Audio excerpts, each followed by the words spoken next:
Karnataka common entrance examination ಮುಂದೆ results ಇವತ್ತು ನಿಮಗೆ ಪ್ರಕಟಣೆ ಆಗಲಿದೆ ವಿದ್ಯಾರ್ಥಿಗಳೇ. ಎಲ್ಲರೂ ಕೂಡ ನಿಮ್ಮ ಒಂದು ರಿಸಲ್ಟ್ಸನ್ನು ಚೆಕ್ಔಟ್ ಮಾಡ್ಕೋಬೋದು KE ವೆಬ್ಸೈಟಲ್ಲಿ KA.KR.NIC.in ಸೊ ನೀವೇನು ಮಾಡಬೇಕಪ್ಪ ಅಂತಂದರೆ ನಿಮ್ಮ ರಿಜಿಸ್ಟ್ರೇಷನ್ ನಂಬರ್ ಮತ್ತು ಡೇಟ್ ಆಫ್ ಬರ್ತನ್ನು ಇಟ್ಕೊಂಡ್ಬಿಟ್ಟು ನೀವು ರಿಸಲ್ಟ್ಸನ್ನು ಚೆಕ್ ಮಾಡ್ಕೋಬೇಕು.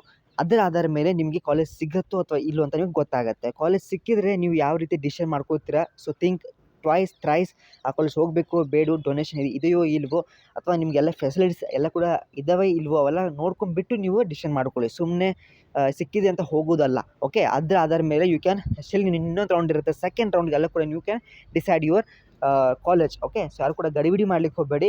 ಓಕೆ, ಭಾಳ ಜನ ಗಡಿಬಿಡಿ ಮಾಡಿಬಿಟ್ಟು ಕಾಲೇಜ್ ಸೇರ್ಕೊಂಡ್ಬಿಡ್ತಾರೆ. ಇನ್ನೂ ಸೆಕೆಂಡ್ ರೌಂಡ್, ಇನ್ನೂ 2 ರೌಂಡ್ ಇರುತ್ತೆ, ನಿಮಗೆ ಕೊರಗಿರುತ್ತೆ ಯಾಕೆ ನಾನು ಇನ್ನೊಂದು ರೌಂಡ್ ಟ್ರೈ ಮಾಡಲಿಲ್ಲ ಅಂತ. ಯಾಕಂದರೆ ನಿಮಗೆ ಹೈಯರ್ ಪ್ರಯಾರಿಟಿ ಇರುವಂಥ ಕಾಲೇಜ್ ಸಿಗುತ್ತೆ. ಫಸ್ಟ್ ರೌಂಡ್ ಇರುತ್ತಲ್ವ, ಭಾಳಷ್ಟು ಕಾಂಪಿಟೇಷನ್ ಇರುತ್ತೆ ವಿದ್ಯಾರ್ಥಿ. ಯಾಕಂದರೆ ನೀಟವರು ಬರ್ತಾರೆ, KCETದವರು ಇರ್ತಾರೆ.